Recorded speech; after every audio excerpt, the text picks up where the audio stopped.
Welcome back, everyone. Every Valley Voice is a new monthly segment that we're beginning here with Reverend Lewis Macklin, who is joining us here on the midday. And it'll be a segment that focuses on initiatives, events, and information that happens to be important to the community and may help make up the Mahoning Valley. Well, joining me for this first segment, of course, Reverend Macklin, as well as Reverends Jeff Stanford and Reverend Todd Johnson. We're going to focus today on the nonprofit Action, which these gentlemen, of course, are from. Action stands for Alliance for Congregational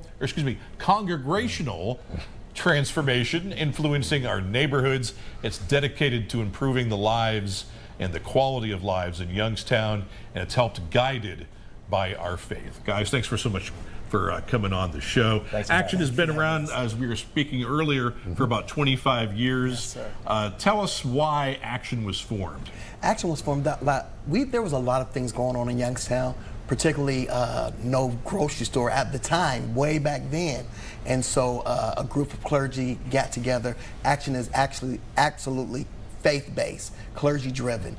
And so a group of clergy, as well as some organizations, got together and they formed Action. And I know that Reverend Macklin was part of that first cohort of Action people. So, Reverend Macklin, I know that I was here 25 years ago, and at the time, you know, there was a lot of murders happening, a lot of shootings, and criminal corruption, political corruption. Oh yeah, from the top down. Yes, sir. And a lot of you decided it was enough.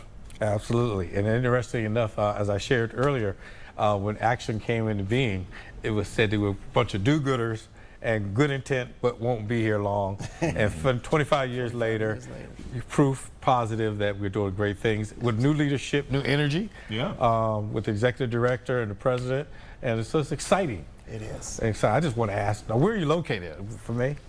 We just moved. We have our new location on in the Mill Creek Community Center on Glenwood. Yes. So we're excited about that. It gives us a lot of great opportunities. There's a whole lot to do inside of there that we didn't have before. So we're really excited about this new location right here in the city of Youngstown. Oh, in the city. In the city. In the city. In the city. South side.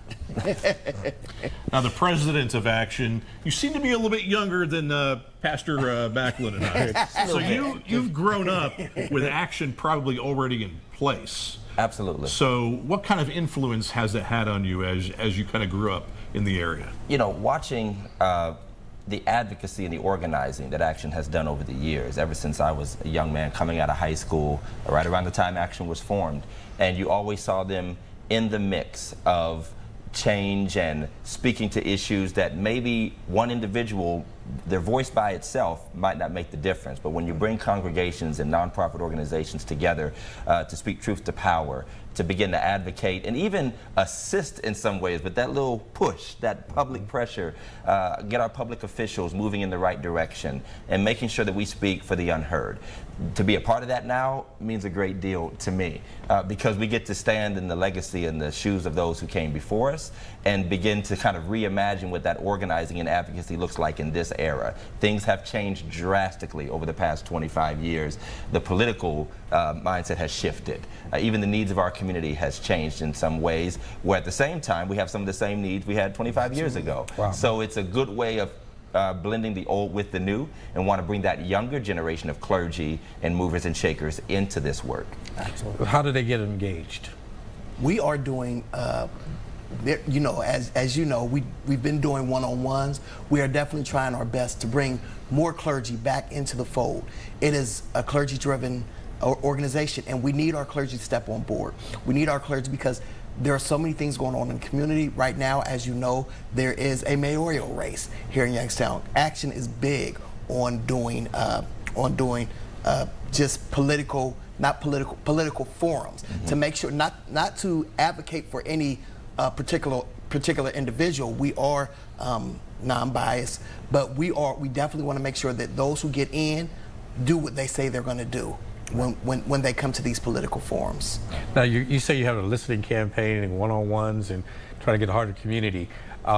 where are you at in that process? Initiating or is it You know, the evolving? great thing about that is we have so many more tools than we had 25 years ago. So we still have our reaching out to individual clergy and community members and sitting down and hearing from them, but we also have the ability to do virtual forums, online surveys.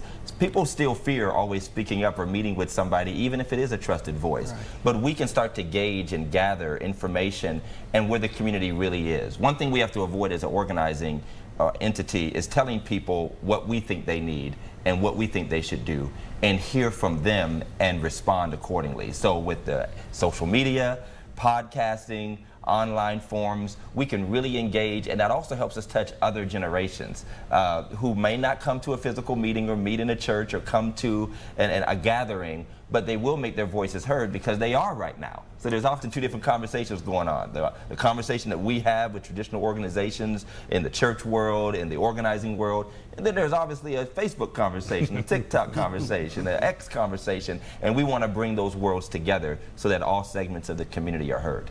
Great. A couple years ago, I had became the expansion organizer, and we expanded into Trumbull County. Yes. And we had a listening campaign. And what we do at these listening campaigns, we ask the whole community to come, and we ask them what are the important issues of the community. From that, we may get 20 things, everybody 20, but the top 3 things are what we try to focus on for that year. We try to focus on whether it be food insecurities, whether it be housing, whatever that thing is. We try to make sure that, like he said, we're not telling them what they want, but we're allowing the community to make the decision on what we advocate on. All right, gentlemen, thanks for coming on. But real quick, where can someone get a hold of you if they want to get involved in action? Absolutely, and they always laugh at me because The best way to go online Yeah, just go to our Action Facebook page and inbox us. It's the easiest way and the quickest way. So Action of the Mahoning Valley is our Facebook page, and we'll respond to you. And you can always do email and phone and all of that, but it's become a social media world. Yeah. So we want to meet people where they are. So check out Action of the Mahoning Valley on your Facebook pages, and we'll be sure to get back with you and connect with you. All right. Awesome. 3 pastors, and somehow I kept you to 5 minutes. Love it. I appreciate it, guys. Thanks for coming on the Thank show. you. As we come to a close. And we come to our I wish Action much more success here in our area. You can catch every Valley Voice segment with Reverend Macklin next month right here on the Midday.